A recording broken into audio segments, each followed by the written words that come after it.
வணக்கம். இது வானவில் டிவியின் பென்ஸ் 360 வழங்கும் பேசும் நேரம். பேசும் நேரம். Connecting you with medical experts. நம்ம வீட்டு குழந்தைங்க தான் நம்மளோட சொத்து. அப்படிப்பட்ட குழந்தைங்களை பெத்தெடுக்கிற பெண்மணிகளோட தாய்மை காலம் அப்படிங்கிறது ஒரு தவம். அப்படிப்பட்ட தாய்மை காலத்துல அவங்க எந்தெந்த விஷயத்த அணுகணும், எந்தெந்த விஷயத்த தெரிஞ்சுக்கணும், அதை பத்தி இன்னைக்கு நம்ம கூட பேச வந்திருக்காங்க gynaecologist doctor Divya ma'am. Welcome ma'am. இப்போ ஒரு பொண்ணோட லைஃப்பில் அவங்க ப்ரெக்னன்சி அப்படிங்கிறது தான் ஒரு ஜாய்ஃபுல் மூமெண்ட்டாக இருக்குது. ஸோ இப்போ ஒரு ஹஸ்பண்ட் அண்ட் ஒய்ஃப் ஒரு ஃபேமிலி போகணும், அவங்களுக்கு குழந்தை வேணும் அப்படின்னு நினைக்கிறப்போ எந்த மாதிரி ப்ரிகாஷன்ஸ் அவங்க எடுத்துக்கலாம்? ப்ரெக்னென்சி பிளான் பண்ணணும் அப்படிங்கிற போது there are few things that நம்ம ஃபாலோ பண்ண வேண்டியது. ஒன்று, எப்பொழுதுமே நம்ம ஆரோக்கியமாக சாப்பிடணும். ஆரோக்கியமாக சாப்பிட்டா தான் நம்மளோட சைக்கிள்ஸ் ரெகுலராக இருக்கணும். ஸோ மாதவிடாய் மாதம் நமக்கு யூஸ்வலாக 28 டேஸ்லேருந்து 35 டேஸ்க்குள்ள சைக்கிள்ஸ் வரும். அந்த மாதிரி வருது அப்படிங்கிற பட்சத்தில் that is a normal menstrual cycle. So அப்போ அந்த 28 டேஸ் டு 35 டேஸில் சைக்கிள் வரும்போது அவங்க கன்சீவ் ஆகிறதுக்கான சான்சஸ் அதிகமாக இருக்குன்னு பார்த்தீங்கன்னா between the 10th day and the 20th day, that is periods வந்த first day will be considered as day 1. அதுலேருந்து 10th டேலேருந்து 20th டேக்குள்ள every day or every alternate day அவங்களால ஃபிசிக்கல் இன்டிமசியில் இருக்க முடிஞ்சுது அப்படின்னா அப்போ ப்ரெக்னென்சி ஆகிறதுக்குரிய சான்சஸ் அதிகமாக இருக்குங்கிறது நாங்கள்லாம் சொல்லுவோம். இப்போ 10th டேக்கு முன்னாடி ஃபிசிக்கல் இன்டிமசி வச்சிருந்தாலும் இல்லை 20th டேக்கு அப்புறம் ஃபிசிக்கல் இன்டிமசி இருந்தாலும் ப்ரெக்னென்சி நடக்க சான்ஸே இல்லையான்னு கேட்டிங்கன்னா அது கிடையாது. ப்ரெக்னென்சி அதில் நடக்க சான்ஸ் இருக்குது. பட் த சான்சஸ் 10th டேலேருந்து 20th டேக்குள்ளே நடக்கக்கூடிய அந்த ப்ரெக்னென்சிக்கான அந்த சான்சஸ் கொஞ்சம் நிறைய இருக்கு மற்ற 2 ஃபேஸ்லயும் கம்பேர் பண்றச்சு. இப்போ இந்த மெடிக்கல்ஸ் அந்த மெடிசன்ஸ்லாம் எடுத்துக்கணும் அப்படிங்கிறாங்களா மேம், அதெல்லாம் ப்ரிகாஷன்ஸ்? எஸ். ஸோ யூஸ்வலாக நாங்கள் கொடுக்கறது ஃபோலிக் ஆசிட் அப்படின்னு ஒன்று கொடுப்போம். ஸோ ஃபோலிக் ஆசிட் நம்மளோட நார்மல் சாப்பாட்லேயே இருக்குது. நம்மளோட க்ரீன் லீஃபி வெஜிடபிள்ஸ், நம்மளோட காய்கறி பழம் வகைகள் அதில் எல்லாத்துலேயுமே ஃபோலிக் ஆசிட் இருக்குது. ஸோ இப்போ ஃபோலிக் ஆசிட் நம்ம ஏன் கொடுக்குறோம் அப்படின்னு கேட்டிங்கன்னா குழந்தையோட மூளை வளர்ச்சியை ரொம்ப நல்லா அது பார்த்துக்கும். ஸோ ஃபர்ஸ்ட் 3 months குழந்தையோட மூளையை வளர்றதுக்கான ஹெல்ப் பண்ணுறதுக்கான அந்த drug is folic acid. So அது நம்ம இப்போ பீட்சா பர்கர் இதெல்லாம் வந்ததுனால நிறைய பேர் கீரை சாப்பிட மாட்டாங்க, நிறைய பேர் காய்கறி சாப்பிட மாட்டாங்க, நிறைய நான் வெஜிடேரியன் ஐட்டம்ஸ் சாப்பிட்றாங்க. ஸோ அப்படி இருக்கிறச்சே நமக்கு ஃபோலிக் ஆசிடோட நியூட்ரியன்ஸ் கொஞ்சம் கம்மியாக இருக்குது. ஸோ அப்படி இருக்கும்போது நம்ம ஃபோலிக் ஆசிட் நம்ம கொடுத்தோம் அப்படின்னா அந்த குழந்தை வளர்கிற குழந்தை மூளை வளர்ச்சி குறைவு இல்லாமல் வளரும். ப்ரெக்னன்சி கன்ஃபார்ம் ஆச்சு அப்படின்ட்டு தெரிஞ்சுக்கிட்டதுக்கு அப்புறம் எந்தெந்த டைம்ல செக்அப் வரணும்? ஸோ ப்ரெக்னென்ட் ஆயிட்டாங்கன்னு தெரிஞ்சிருச்சு அப்படின்னா அவங்க தெரிஞ்ச உடனேயே டாக்டரை பார்க்கணும். முதல்ல நம்ம ஏன் வர சொல்றோம் அப்படின்னா ப்ரெக்னென்ட் ஆயிட்டீங்கன்னு நமக்கு தெரியும். ஆனா அந்த வளர்ற குழந்தை அந்த ப்ரெக்னன்சி டியூப்ல வளருதா இல்லைன்னா கர்ப்பப்பையில் வளருதாங்கிறது நம்ம ஒரு ஸ்கேன் எடுத்து பார்த்தா தான் நமக்கு தெரியும். ஸோ அதனால நம்ம ப்ரெக்னன்சின்னு தெரிஞ்ச உடனேயே இட் இஸ் பெட்டர் தட் நம்ம ஒரு டாக்டர் போய் பார்க்கறது is the most important thing. நிறைய பேர் வீட்லயே இப்போ இந்த ப்ரெக்னன்சி கிட் வந்துருச்சு, அதை செக் பண்ணிக்கிறாங்க. அதில் ஒரு லைன் வந்தா நெகட்டிவ், 2 லைன் வந்தா பாசிட்டிவ் அப்படிங்கிறாங்க. அது உண்மைதான் காட்டுமா இல்லை ஹாஸ்பிட்டலில் செக் பண்ணுறது தான் பெஸ்ட்டா? இந்த ஒரு டவுட் எல்லா பேஷண்ட்ஸ்க்குமே வருது. ப்ரெக்னன்சி கிட்ல பார்க்கும்போது 2 கோடு வந்ததுன்னா அது உண்மையாகவே ப்ரெக்னன்சியா இல்லைன்னா அது ஃபால்ஸ் பாசிட்டிவாக காமிக்குதா அப்படின்னு. நாட் ஆல் கிட்ஸ், எல்லா கிட்ஸுமே ஃபால்ஸ் பாசிட்டிவாக காமிக்காது. ஒரு சில கிட்ஸ் ஃபால்ஸ் பாசிட்டிவாக காமிக்கும். பட் இப்போ 2 கோடு காமிச்சிருச்சு அப்படின்னா yes you might be pregnant, yes that is one. ரெண்டாவது இந்த ப்ரெக்னன்சி ஆரோக்கியமான ப்ரெக்னன்சி தான்னு நமக்கு தெரியும். அது நமக்கு அந்த ஷியோரிட்டி நமக்கு கிடையாது. ப்ரெக்னன்சி இருக்குன்னு நமக்கு காமிக்குதே வழிய அந்த ப்ரெக்னன்சி எங்கே வளருது, ஆரோக்கியமாக வளருதான்னு ஸ்கேன் மட்டும்தான் சொல்லும். ரெண்டாவது இப்போ டாக்டர் கிட்ட போய் செக்அப் பண்ணிக்கோங்கன்னு சொல்கிறாங்க.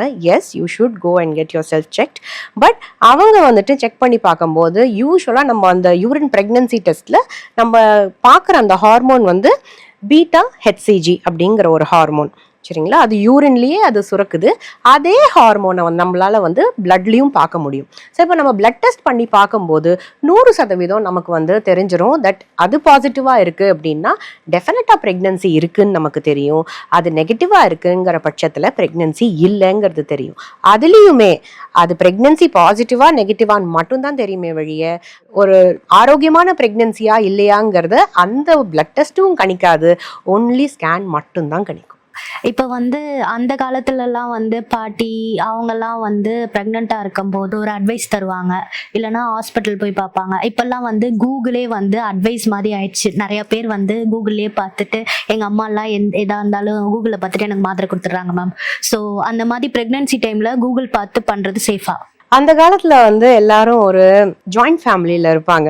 அந்த காலத்துல வந்து வீட்டில் டெலிவரி பார்க்குற ஆயமாஸ்லாம் நிறைய பேர் இருப்பாங்க. நிறைய பேர் இன்க்ளூடிங் எங்க பாட்டிலேருந்து, உங்கள் பாட்டிலேருந்து, கொள்ளு பாட்டிலேருந்து எல்லாருமே வந்து வீட்டில் தான் டெலிவரி பார்த்துருப்பாங்க. இப்படி பார்க்கும்போது அவங்களுக்கு நிறைய டிப்ஸு ட்ரிக்ஸ் எல்லாம் சொல்லுவாங்க. பட் இந்த காலத்தில் they are all towards nuclear family. சரிங்களா? ஸோ அதனால நியூக்ளியர் ஃபேமிலியில் இருக்கும்போது நான் வந்து மாமியார் கிட்ட பேச மாட்டேன், எனக்கும் அவங்களுக்கும் சண்டை, நான் நாத்தனார் கிட்ட பேச மாட்டேன் அப்படின்னு சொல்லிட்டு, ஸோ அப்போ அவங்க கடைசியில் யாரை போய் கேட்பாங்க? கூகுள் தான் கேட்பாங்க. ஸோ இப்போ கூகுள் கேட்கறது கரெக்டாக தப்பான்னு கேட்டிங்கன்னா அப்சல்யூட்லி ராங். ஸோ கூகுள் கிட்ட கேட்கக்கூடாது. ஏன் கேட்கக்கூடாது? எனக்கு என்னோட கெரியர் பாதிக்கும் அதனால கேட்கக்கூடாதுன்னு நான் சொல்கிறேன்னா அப்படின்னு கேட்டிங்கன்னா no no no not like that. கூகுளில் வந்துட்டு நாங்களுமே ஆஸ் டாக்டர்ஸ் கூகுளில் நாங்கள் ரிசர்ச் பண்ணுவோம், தேடுவோம். But we know what to believe and what not to believe. இப்போ நீங்கள் ஃபார் இன்ஸ்டன்ஸ் கூகுளில் நீங்கள் வந்து எனக்கு ஒரு ஐ ஹாவ் அ ஹெட்ஏக் அப்படின்னு போட்டிங்கன்னா simple sinusitis, simple refractory error அப்படின்லாம் காமிக்காது. எடுத்த உடனே பிரெயின் டியூமர். அதை பார்த்தோன்னே பயப்படுவீங்களா, பயப்பட மாட்டீங்களா? ஸோ அதனால எது கரெக்ட் எது தப்புங்கிறது உங்களால் அதை கணிக்க முடியாது. ஆனால் எதை எடுத்துக்கணும் எதை எடுத்துக்க கூடாது அப்படிங்கிறத ஆஸ் டாக்டர்ஸ், பிகாஸ் நாங்கள் நிறைய வருஷம் படித்ததுனால எங்களுக்கு அந்த அனுபவம் இருக்கிறதுனால நாங்கள் அதை ரெஃபரன்ஸை என்னைக்காவது பார்ப்போமே வழிய not on a regular basis, and I don't advise my patients. இந்த பிரெக்னன்சில வந்து ஒரு ஸ்டேஜஸ் இருக்கு அப்படின்னு சொல்றாங்களா மேம்? அது என்னென்ன ஸ்டேஜஸ்? பிரெக்னன்சியே ஒரு பியூட்டிஃபுல்லான ஒரு ஃபேஸ். ஒரு தாய் ஆறுது அப்படிங்கிறது அந்த காலத்துல வந்து சட்டுன்னு ஆயிடுறாங்க. ஏன் ஆறாங்க அப்படின்னு நீங்க என்னைக்காவது யோசிச்சிருக்கீங்களா? ஸோ ஏன் ஆறாங்க அப்படின்னா அந்த காலத்துல வந்து பொல்யூஷன் ஃப்ரீயாக இருந்தது. அந்த காலத்தில் ஃபுல்லாக கொளுத்து வேலை, அக்ரிகல்ச்சுரல் வேலை அதெல்லாம் நிறைய செய்வாங்க. அந்த காலத்தில் வந்துட்டு சாப்பாடு ரொம்ப நல்லா சாப்பிட்டுட்டு இருந்தாங்க. மில்லட்ஸ் நிறையா இன்க்ளூட் பண்ணிட்டு இருந்தாங்க. அண்ட் நிறைய சன்னு கடியில் நிறைய வேலை பார்த்துட்டு இருந்தாங்க. They use to do lot of strenuous work to keep them fit and active இல்லையா? ஸோ இப்போ இந்த காலத்தில் வந்து ப்ரெக்னன்சி ஆகுது அப்படின்னா அது நல்ல ஒரு விஷயம். ஸோ அப்படியே இருக்கும்போது அதில் வந்து நம்ம 3 ஸ்டேஜஸாக நம்ம வந்து பிரிக்கிறோம். ஒன் இஸ் ஃபர்ஸ்ட் ட்ரைமஸ்டர், ரெண்டாவது செகண்ட் ட்ரைமஸ்டர், மூணாவது வந்து தேர்ட் ட்ரைமஸ்டர். ஸோ இப்போ ஃபர்ஸ்ட் ட்ரைமஸ்டர் பார்த்தீங்கன்னா நம்ம பீரியட் ஸ்கிப் ஆன டேட்லேருந்து 12 வாரம் வரைக்கும், 13வது வாரத்துலேருந்து 28வது வாரம் வரைக்கும் செகண்ட் ட்ரைமஸ்டர், 29வது வாரத்துலேருந்து 42வது வாரத்து வரைக்கும் தேர்ட் ட்ரைமஸ்டர் அப்படிங்கிறத சொல்லுவோம். ஸோ இந்த ஒரு ட்ரைமஸ்டர்ஸ்க்கும் என்னென்ன ப்ராப்ளம்ஸ் வரும்? ஃபர்ஸ்ட் ட்ரைமஸ்டர் அப்படிங்கிற போது அந்த சமயம் தான் நம்ம வந்துட்டு ப்ரெக்னென்சி கன்ஃபார்ம் ஆன ஒரு சமயம். ஸோ அப்படி இருக்கும்போது அது ரொம்ப டெலிகேட்டான ஒரு டைம் ஃப்ரேம். ஸோ அந்த ஃபர்ஸ்ட் 3 monthsல ப்ரெக்னென்சி அந்த பேபியுமே ஸ்மாலாக இருக்கும், ரொம்ப சின்னதாக இருக்கும். அண்ட் அதுக்கு சப்போர்ட் பண்ணக்கூடிய யூஸ்வலாக ஒரு பேபி இருந்ததுன்னா பேபிக்கு பக்கத்தில் பிளாசண்டா அப்படின்னு நஞ்சு பை அப்படின்னு சொல்கிறோம், நஞ்சு கொடி நஞ்சு பை அப்படின்னு சொல்கிறோம். அது வளர்கிறதுக்கு அட்லீஸ்ட் ஒரு 4 months ஆகும். ஸோ அந்த ஃபர்ஸ்ட் 3 months வந்து அந்த குழந்தைய பாதுகாக்கிறது வந்து அந்த அம்மாவோட கர்ப்பப்பை மட்டுமே தான். அண்ட் அதோட ஓவரிஸ், அந்த முட்டைப்பையும் கர்ப்பப்பை மட்டும்தான் அம்மாவோட அந்த குழந்தைய முதல் 3 மாசம் வந்து பார்த்துக்கும்.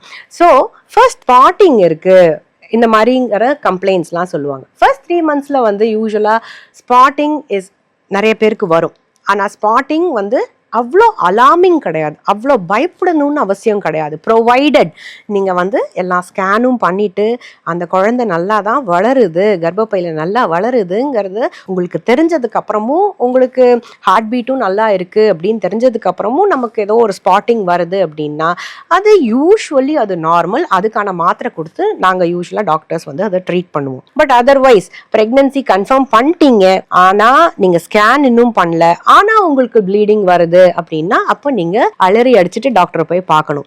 ஏன் அப்படின்னா ஒன்று இது வந்து அபார்ஷன் இருக்கலாம், ரெண்டாவது இது டியூப்ல ஃபார்ம் பண்ண பிரெக்னன்சியா கூட இருக்கலாம். ஸோ அதனால நம்ம வந்து எதையுமே கன்ஃபார்ம் பண்ணாம ஒரு ஸ்பாட்டிங்கோ ஒரு ப்ளீடிங்கையோ இது நார்மல் தான் நம்ம என்னைக்குமே விட்டுறக்கூடாது.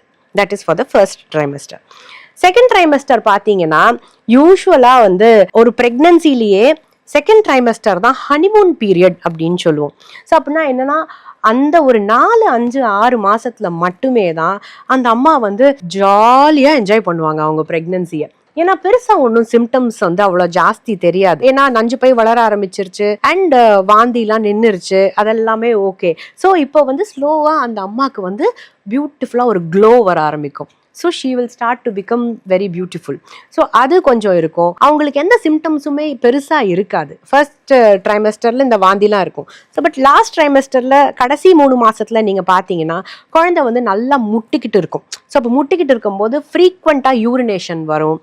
அண்ட் அதுக்கப்புறம் பாப்பாவோட அசைவு இருக்கும்போது அவங்களுக்கு கொஞ்சம் வலி எடுக்கலாம். ரெண்டாவது அவங்களோட தூக்கமும் கொஞ்சம் ரெடியூஸ் ஆகும் because of the stress and because of the growing baby. இப்போ இந்த பிரெக்னன்சி டைம்ல வந்து அதிகமா ஸ்கேன் பண்ணா பேபிக்கு ஏதாவது ப்ராப்ளம் வருமா? அதிகமாக ஸ்கேன் பண்ணால் குழந்தைக்கு ப்ராப்ளம் வருமா? நோ. ஸோ ஸ்கேனிங் வந்து நம்ம யூஸ்வலாக நமக்கு இம்பார்ட்டன்ட் ஸ்கேனிங்ஸ்ன்னு நீங்கள் பார்த்தீங்கன்னா ஃபஸ்ட்டு 3 மாதத்தில் நம்ம முதல்ல ஒரு டேட்டிங் ஸ்கேன் அப்படின்னு ஒன்று பண்ணுவோம்.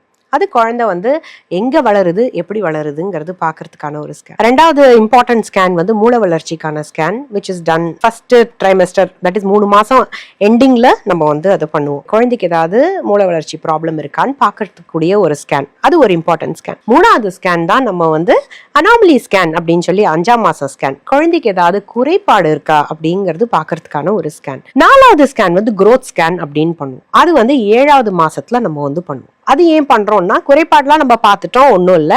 பட் குழந்தை அதுக்கப்புறம் நல்லா வளருதா, நஞ்சு பை எங்க இருக்கு, பொசிஷன்ல எங்க இருக்கு, குழந்தை சுத்திர தண்ணி எவ்வளோ இருக்கு அப்படிங்கிறது பார்க்கறதுக்கான ஒரு ஸ்கேன். 5வது கடைசியா ஒரு ஸ்கேன், குழந்தையோட வெயிட் எப்படி நல்லா போகுது, அதுவுமே ஒரு growth ஸ்கேன் தான். அது வந்து கடைசியா 9வது மாசம் ஆரம்பிக்கும் போது நாங்க அந்த ஸ்கேன் பண்ணுவோம். இப்போ வந்து மேரேஜ் ஆன அப்புறமே வந்து ஒரு 2 months 3 monthsல வந்து ஏதாவது நல்ல விஷயம் இருக்கா அப்படின்ட்டு கேட்குறாங்க மேம். கப்பலுக்கு வந்து விருப்பம் இல்லைனா கூட ஒரு டைமுக்கு மேலே போனால் வந்து குழந்தை வந்து பிறக்கிறது கஷ்டம் அப்படின்னு சொல்கிறாங்க.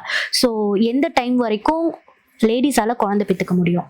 இப்போ யூஸ்வலாவே அவங்க சொன்ன மாதிரியே தான், கல்யாணம் பண்ணி 1 மாசம் 2 மாசத்துலயே வந்து விசேஷம் இருக்கா அப்படின்னு கேட்பாங்க. ஸோ ஒரு உமனோட லைஃப்ல நீங்க பாத்தீங்கன்னா there is something called as a fertile period. Fertile பீரியட்னா இப்போ நம்ம ஃபர்டைல் சாயில் கேள்விப்பட்டிருக்கோம் இல்லையா, அந்த ஒரு மண்ணு வந்து நல்ல ஒரு ஃபர்டைலா இருந்ததுன்னா அது எதை வேணா விளைக்க வைக்கலாம் அப்படின்னு. ஸோ ஃபர்டைல் பீரியடுங்கிறது ஒரு பெண்மணியோட வாழ்க்கையில வந்து early 20sலேருந்து late 20s வரைக்கும் இருக்கு. ஸோ அந்த காலத்துல நீங்க பாத்தீங்கன்னா உங்க அம்மாவும் சரி இல்லை உங்க பாட்டி இல்லாமும் வந்துட்டு தட் இஸ் வயசுக்கு வந்த உடனே கல்யாணம் பண்ணி கொடுத்துருவாங்க. அம்மாவுக்கு மேக்சிமம் ஒரு 18, 19, 20 வயசுல கல்யாணம் பண்ணி கொடுத்துருவாங்க. ஏன் கல்யாணம் பண்ணி கொடுக்குறாங்க அப்படின்னா அப்பதான் வந்துட்டு அவங்களோட ஃபர்டிலிட்டி, தட் இஸ் இந்த ஃபர்டிலிட்டி விண்டோ அப்படின்னு சொல்லுவோம், 18 வயசுலேருந்து 30 வயசுக்குள்ள அவங்க குழந்தை பெற்றுக்கிறதுக்கான சான்சஸ் வந்து பயங்கரமா அதிகரிக்கும். ஸோ அதனால தான் அந்த சமயத்துல வந்து பெற்றுக்கோன்னு எல்லாரும் பெரியவங்க சொல்றாங்க. ரெண்டாவது வந்துட்டு இப்போ இருக்கிற காலகட்டத்தில், இப்போ நம்ம வந்துட்டு அந்த காலத்தில் வந்து சீக்கிரம் கல்யாணம் பண்ணி கொடுத்துட்டாங்க, கரெக்ட், நீங்கள் குழந்தை பெற்றுக்கிறீங்க, ஓகே. இப்போ இருக்கிற காலகட்டத்தில் கெரியரை நோக்கி நம்ம போகிறதுனால நம்ம என்ன பண்ணுறோம், கெரியருக்கு வந்து மோர் இம்பார்ட்டன்ஸ் கொடுக்குறோம், அதுக்கப்புறம் குழந்தைக்கு நம்ம லெஸர் இம்பார்ட்டன்ஸ் நம்ம கொடுக்குறோம். ஸோ இப்போ இருக்கிற காலகட்டத்தில் வந்து எல்லாருமே கொஞ்சம் தள்ளி குழந்தை பெற்றுக்கிறாங்க. தள்ளி குழந்தை பெற்றுக்கிறது வந்து தவறான விஷயம்னு நான் சொல்ல மாட்டேன். But the thing is that நீங்க தள்ளி குழந்தை பெற்றுக்கிறீங்க அப்படின்னா வயசு ஆக ஆக குழந்தை நிக்கிறதுக்கு கொஞ்சம் கஷ்டமா இருக்கும். That is one. ரெண்டாவது வந்து அவங்க வயசு ஆக ஆக என்ன ஆகும்னா குழந்தைக்கு வந்து நிறைய ஊனம் உண்டாறதுக்கான வாய்ப்புகள் அதிகமா இருக்குது. ஸோ அதனாலதான் வந்து பெரியவங்க வந்து குழந்தைய தள்ளி போடாதீங்க, சீக்கிரம் பெற்றுக்கோங்க அப்படின்னு சொல்றாங்க. ஸோ இப்போ நீங்க மேல்ஸுக்கு பாத்தீங்க, ஃபீமேல்ஸ்க்கு தான் இந்த விண்டோ இருக்கு, மேல்ஸ்க்கு நீங்க என்ன விண்டோ இருக்கு அப்படின்னு நீங்க கேட்டீங்கன்னா மேல்ஸ்க்கு பெருசா ஒன்றும் விண்டோ கிடையாது. பிகாஸ் ஸ்பெர்ம் ப்ரொடக்ஷன் வந்து அவங்களுக்கு 60 வயசு 70 வயசு வரைக்கும் நடந்துகிட்டே தான் இருக்கும். But the thing is that 60 வயசுல ஒருத்தர் வந்து அப்பா ஆகலாமா அப்படின்னு கேட்டிங்கன்னா அவருக்கு ஸ்பெர்ம் இருக்கு, ஆனா அந்த ஸ்பெர்மோட குவாலிட்டி கொஞ்சம் கொஞ்சமா கம்மியாகிட்டு. முதல் குழந்தை பிறந்த உடனே ஏதாவது ஒரு கருத்தடை சாதனை வந்து யூஸ் பண்ணுங்க.